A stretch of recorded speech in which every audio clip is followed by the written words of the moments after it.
We have with us Jared and Mike, and together you guys are Sound Cannon.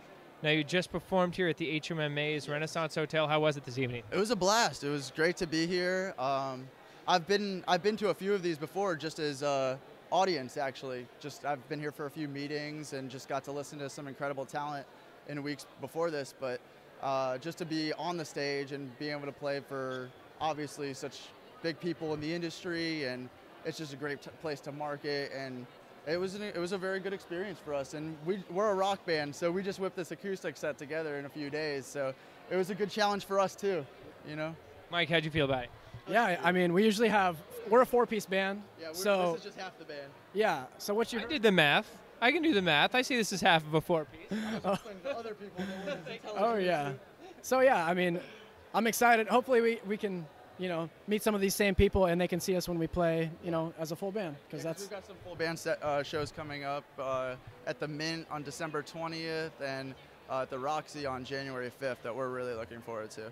Now, that's so cool. Now, Jared, I know you have some special talents here, and I believe also there was an HBO special that was centered around you. Tell us a little bit about that. When I actually lost my eyesight at age 11, and around 13, two of my buddies and I just got the crazy idea to inner tube from Fort Lauderdale, Florida, to Nassau, Bahamas, which is like a 12-hour trip on an inner tube. Wow. And so we contacted Guinness Book of World Records to see if they wanted the idea and like would put us in their book. And basically they said no, but we were still crazy kids, so we wanted to do it anyway.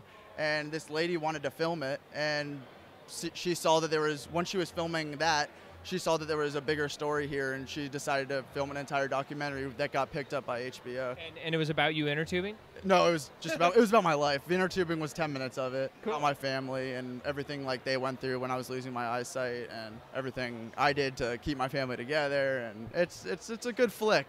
If you have an hour and you got some tissue, I would recommend it. So it's a tearjerker. I mean, ask him. He just saw it the other day. Dude, after I watched it, I sat down with his dad. I was like, okay, we need to have like a man-to-man talk real quick. I don't know, it hit me, man. You should watch it. If you get a chance, you should really see it. So what's it like from your perspective? I mean, what would you say to people who are sight impaired as far as going in the music industry? What gifts do you have and what challenges presented to you?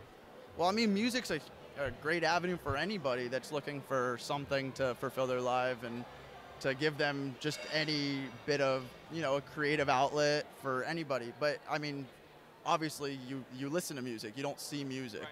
So for blind and visually impaired people, I mean, there's incredible artists that are blind and visually impaired, and I think it's an obvious choice to take for somebody who's blind and visually impaired, because, you know, it's not sports, and I was a big ice hockey player before I lost my sight.